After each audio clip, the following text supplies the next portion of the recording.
Hi, Alicia, Marlene, Robin.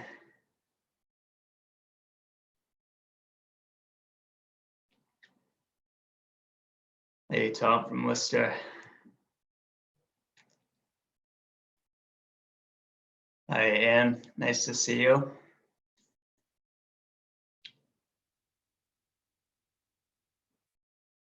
Hi, Kevin. Hey, Jerry. Just waiting another minute or two to start things off. Hi, Jane. How are you? Roger.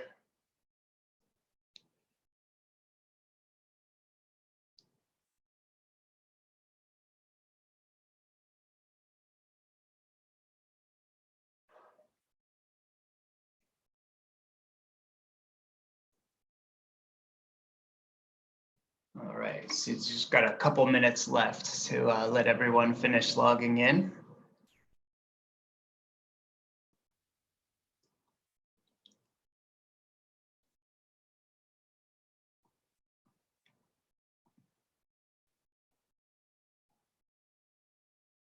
All right.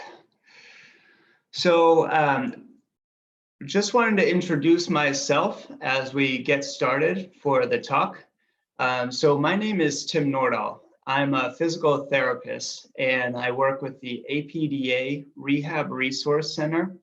We're based out of the Center for Neurorehabilitation at Boston University. So up here, we have our kind of social media contact information, our website, if you wanted to look us up. But more importantly, at the end of the talk, I'll have another copy of the APDA Rehab Resource Referrals or Rehab Resource Center's contact information if you wanted to send us a question that way.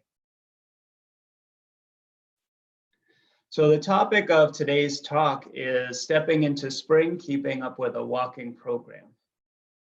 To start us off, I think it's worth just kind of talking about why walking is so important in the first place. So why we recommend a walking program to most people with Parkinson's. So walking is one way to incorporate physical activity into your life. And we know that that can have many benefits for your health in general. You can think things like your blood pressure, your sleep, or your mood. And it may also help with a lot of your Parkinson's symptoms. So for all adults who are able, the CDC recommends 150 minutes of moderate intensity physical activity per week. There is no one right way to exercise, but here are a few advantages to choosing walking. During this COVID-19 pandemic particularly, walking is a very accessible option for getting exercise. So you won't need to go out and buy any expensive equipment. You don't need to rely on a gym, which is closed down because of the pandemic. All you need is a good pair of shoes. Now, it should also be possible for most people to maintain social distancing recommendations that we've been given while doing a walking program. So for example, trying to maintain 6 feet of space between yourself and others, and maybe wearing a face mask when you may come in contact to other people. You may also have to be careful about where and when you walk, but we'll cover more on this later on as well. So I just mentioned that the CDC recommends 150 minutes of moderate intensity physical activity per week for adults. Depending on your age and a number of these factors, most of you will likely be able to reach a moderate intensity aerobic exercise with a brisk walk. One way to think about moderate intensity exercise is thinking about a 60 or 65% of a maximal effort. So on the right hand of this slide, we have a copy of what's called the Borg rating of perceived exertion scale. And this picture I actually took right from the Be Active and Beyond booklet, which the APDA has published. And we've mentioned this in a few of the previous week's presentations. It may get a little bit confusing because the scale goes from 6 to 20 instead of a lot of other scales that you might be used to, like we ask you 1 to 10 for other scales. So I don't want that to get too confusing. They originally developed this for cardiac exercise testing. And so they tried to come up with the numbers so that they would kind of match people's heart rates somewhat closely. So that's why like a 13 on this scale is meant to be close to 130 beats per minute for many people. But some people with Parkinson's, your heart rate doesn't respond quite this reliably to exercise. So it's actually sometimes easier just to use this scale to determine how hard you're exercising. So we included 13 on this scale as one example of a goal for you to know that you're exercising at a moderate intensity level. So you could think about taking this scale with you while you walk and thinking, how hard am I exercising? Well, let me take a look at these descriptors on the right and figure, am I exercising at a fairly light intensity or a somewhat hard intensity? And that'll help you pick which number you want to say you're working at. If 6 to 20 is confusing and it's hard to pick yourself at 13, you could even use a 1 to 10 scale and just try to think about going at a 5 or a 6 out of 10 effort level while you're walking. We can even make it more practical to see if you're walking at a moderate intensity by what we call the talk test. And that means that during moderate intensity exercise, you should still be able to talk, but maybe you couldn't sing while you're walking. The biggest thing to remember here is that research has shown us a few things. So if you're just getting started with an exercise program and you're able to just start to move a little more in your day-to-day lives, you can expect a noticeable improvement on many of your health outcomes just from that. If you are able to take it a step further and exercise at this more intense or moderate intensity zone, you can expect even further improvements in your health. So another reason for walking. Well, what if you're not able to reach the moderate intensity exercise from a brisk walk? This can happen for a few different reasons. So some of you may not be able to safely maintain a really brisk pace while you're walking. It might just be hard to move that quickly. On the other hand, some of you are maybe younger or more recently diagnosed with Parkinson's. You know, maybe before this pandemic all started, you were doing spin classes or boxing classes. In both of these cases, walking, you may not be able to get a fast enough pace that you're getting a moderate intensity aerobic exercise. So a really common question that I get is, should I still focus on walking? Is it still important for me? And there are still some benefits to regular walking. So we've said quality plus quantity here. Even if you're not getting that moderate intensity exercise, you can still think that you're still practicing a really important motor skill. We have research that tells us that one of the most common concerns for patients when they meet with a physical therapist is trouble walking. Research also shows us that changes to walking occur earlier than previously thought in Parkinson's disease. Up on this slide is a diagram of a normal walk. You might notice that you scuff your feet when you walk, or maybe you don't swing your arm as much as you used to while you're walking, or maybe you stoop your upper body while you walk. Well, these are common problems that can occur with Parkinson's, and we know that you can work on and improve these types of problems with enough concentration on this while you're walking.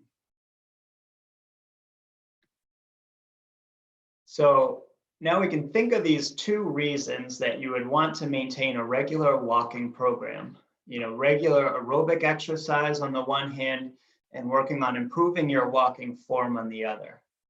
Let's talk about how we can maximize these benefits from your walking program.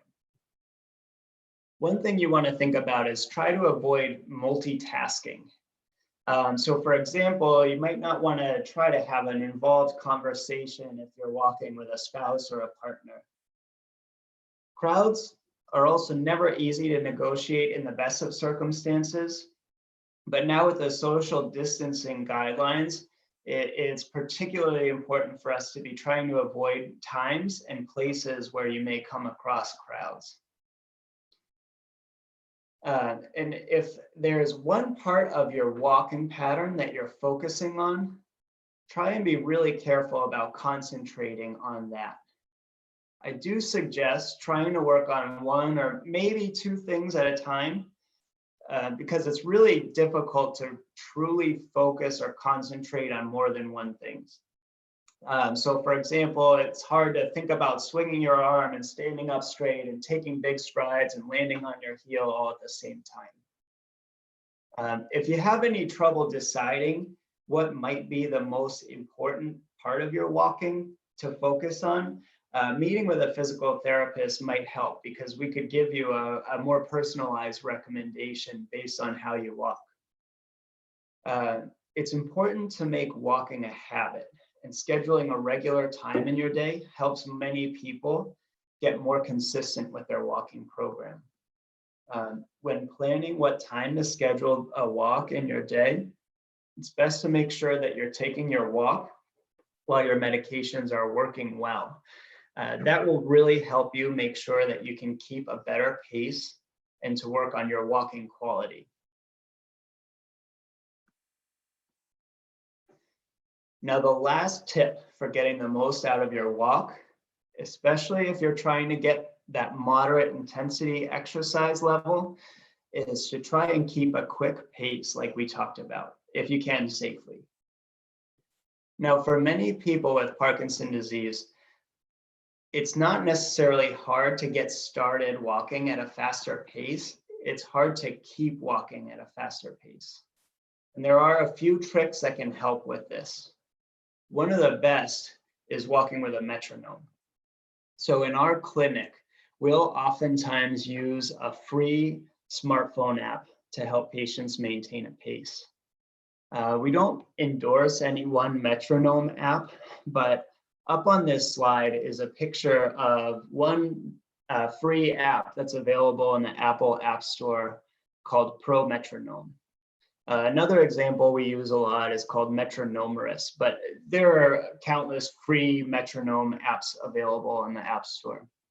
The way you would want to use this, first you have to figure out what your natural cadence is. You can find that by counting how many steps you take in a minute, and that's your cadence. Might be hard to count and walk at the same time. So on many of the apps, they have this option where you could tap this button here, and that'll help you find your cadence. Once you know your cadence, you enter that into the tempo of your metronome up top here. And then you can practice walking to the beeps of the metronome once you click the play button here. So for example, this would be walking at 111 steps per minute or beats per minute here. And you would hear a beep and step to that. That helps you keep that specific pace while you walk. Now, maybe your goal again is to improve your walking speed. So what you can do is you could try to start off at your own comfortable pace. And then you can try to increase the beats per minute by about 10% at a time. So you'd want to take this number and enter that higher number into the tempo and try to walk at the faster beat. Just for a quick example, maybe somebody walks comfortably around 90 or 92 steps per minute, and they want to walk faster, so they would enter something like 100 steps per minute into the tempo as their goal pace, and try to keep walking at 100 steps per minute.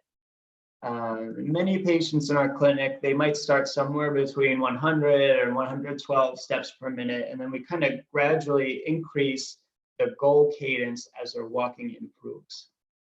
Some patients can work up to paces as high as around 120 steps per minute.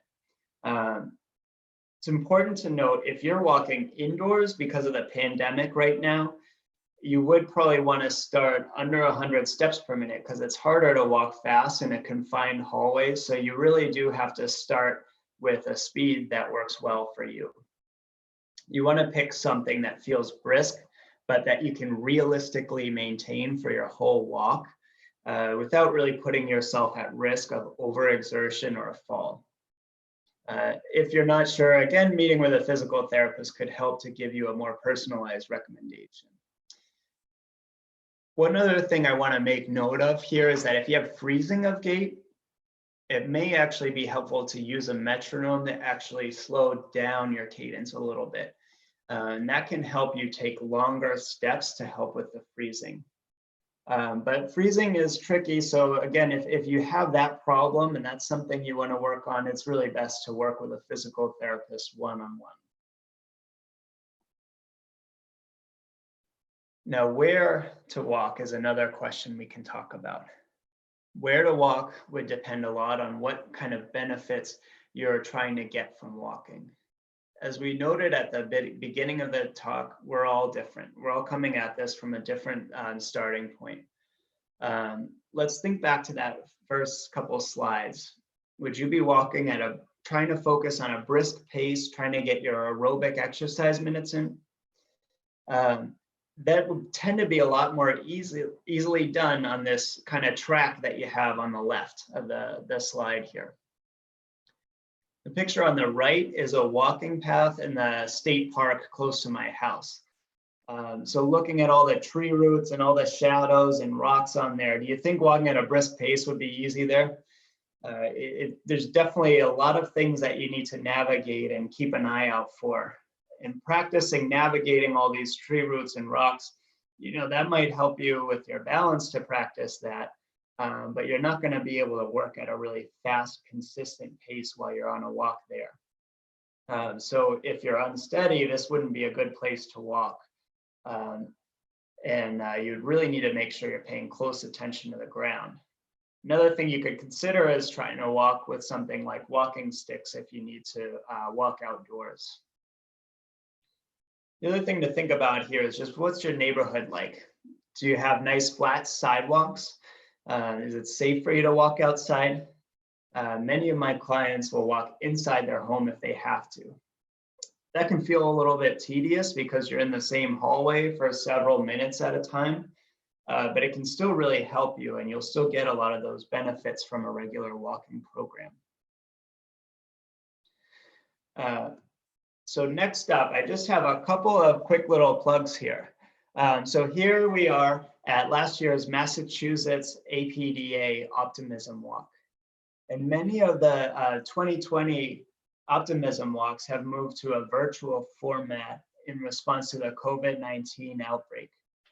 So I just wanted to ask people to check the APDA website or your local resource and referral center to see some updates on your local event. This is a great chance to connect with the Parkinson community in your area and to do some great fundraising for the APDA. So that would definitely be a good thing to check into if you want a little extra motivation for your walking program. Now, the last thing, this is that contact information for the Rehab Resource and Referral Center that I promised earlier.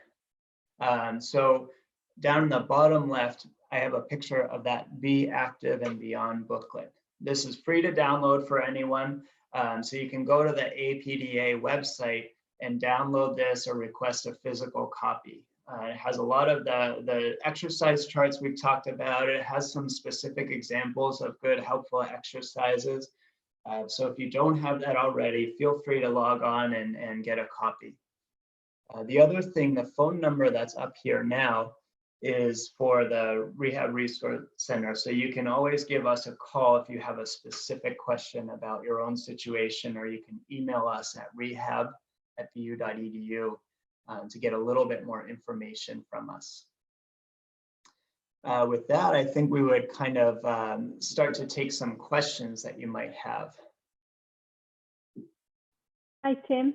Hey. I can start getting, great job. Thank you for that helpful information. We've been getting some great questions in the chat, and then I also have a couple that have been provided to us beforehand.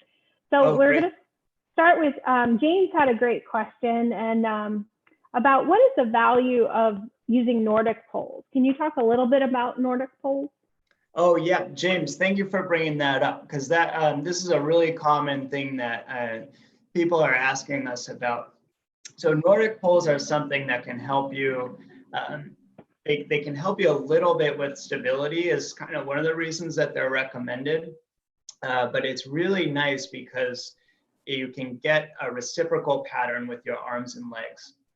What we mean by that is, maybe your left arm is working with your right leg. So it can help people start to swing their arms a little bit more. It can help you maintain a longer stride than you might be able to do on your own. There are a lot of advantages to that. And again, it's like having two canes where you get a little extra help with balance if you do need that as well. It can be a little tricky to get the hang of it at first. So I do recommend, if you haven't used one before, it's probably good to meet with a therapist just so that they can kind of give you a quick idea of how to coordinate everything and make sure that it looks really good. But it is oftentimes really helpful for a lot of people once you get the hang of it. Great, awesome, thank you. Another question came in. What about walking on a treadmill? You talked about a lot of the benefits of walking outside, on the track, out on the conservation land you showed by your house. What about if you have access to a treadmill? Obviously right now, not in the gym setting, but sometime. And then for now, if people have treadmills at home, do you get the same benefits from walking on a treadmill as you would from walking outside? Yeah, it's really similar. So the treadmill will help you keep a pace as well. And you can also hold on to the railings if you need that. So there are some advantages to a treadmill. You probably wouldn't want to still try to work in some overground walking. So you'd want to get a little bit of a mix because of the way the treadmill helps you keep pace. So you want to practice at that pace on the treadmill, but then try to work on keeping that pace, working on the best kind of walking course you can find over ground. But yeah, I'm glad you brought that up, because I didn't want to talk specifically about the treadmill at first, because I want to make sure everybody could get started on a walking program. And it's been so hard for a lot of people where their gyms are closed down because of the pandemic. So that was part of why I was talking so much about walking over ground, but it's good if you have a treadmill, you can definitely keep using it.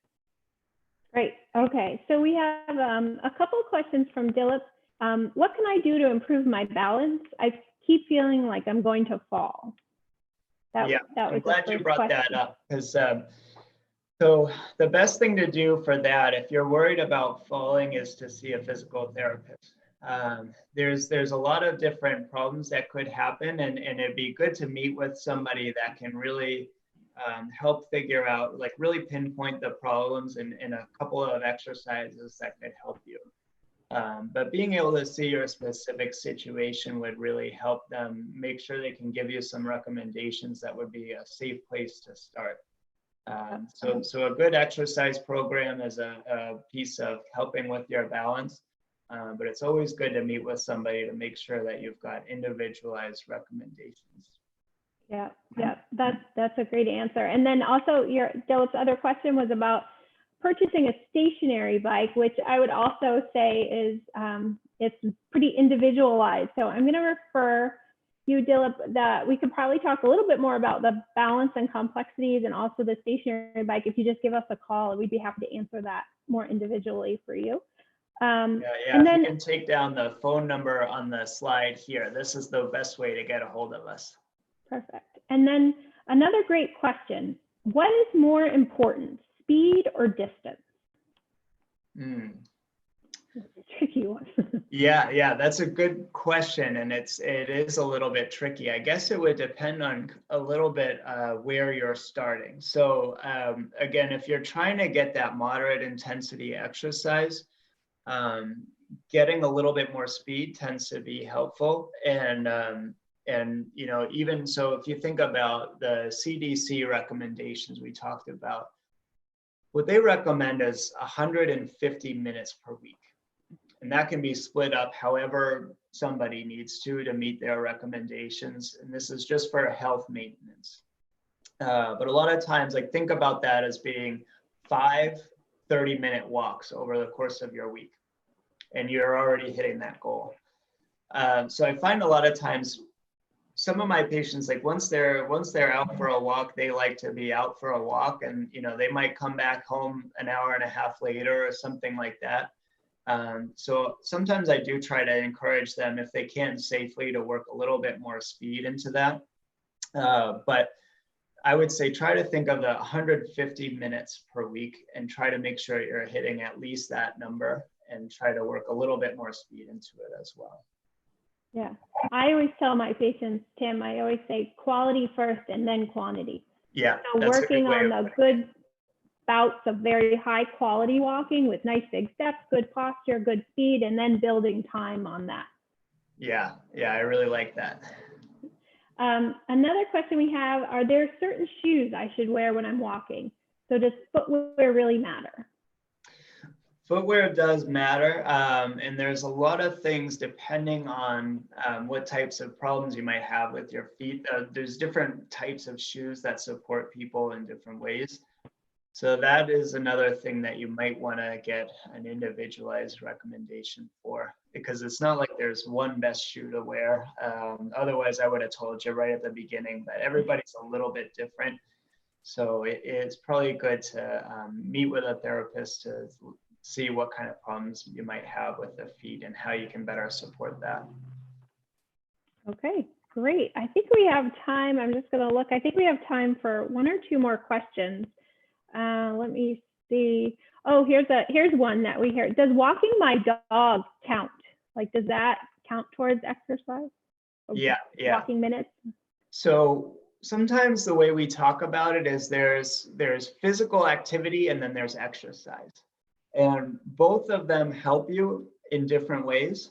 But the walking the dog can be hard to keep a consistent pace at, because they're going to get really interested in different things to sniff around and stop, and they need to use the bathroom. So what can oftentimes happen to people is they walk and then they stop for a few minutes, and then they walk and they stop for a few minutes.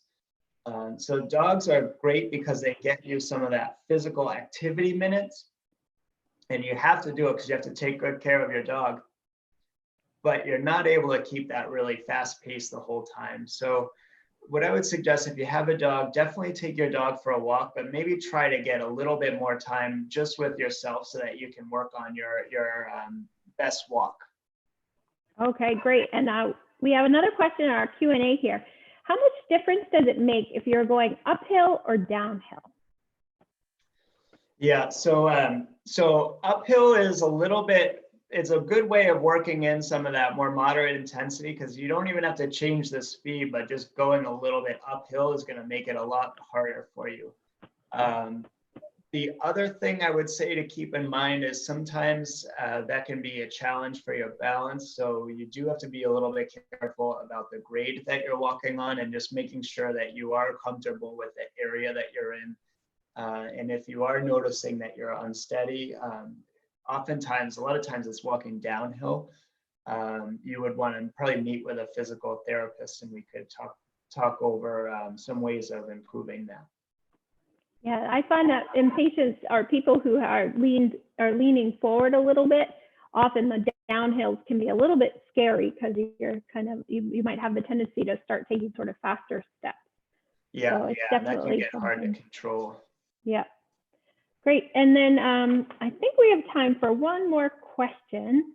Oh, my walking is slower than my partner's. Should they slow down or should I speed up? That's a good point too. So, so if you are walking with a partner and you can keep up with them, sometimes that's a way to try to keep a faster pace. But it does kind of depend on how well you're able to keep up with them. And if you're starting to feel unsteady or unsafe trying to keep up with them, that would be a time that you would have to talk with them and try to figure out what the best middle ground might be. Okay, awesome. Thank you so much, Tim. And yeah, we're happy to announce also that we're continuing this through May, our Let's Keep Moving series. So we will continue on and be posting our talks, all exercise related, all related to getting moving, you know, and hopefully as we move towards the end of May, we'll be talking about kind of as our sort of new normal emerges, we'll talk about how to stay active and keep with routines for exercise during that time. So thank you everyone for joining us. Thank you, Tim, for speaking. Oh, thank you. It's great to join. Really appreciate you guys having me and appreciate everybody logging in. All right, and reach out if you have any of these follow-up questions. We'd love to hear from you. Take care. All right, take care.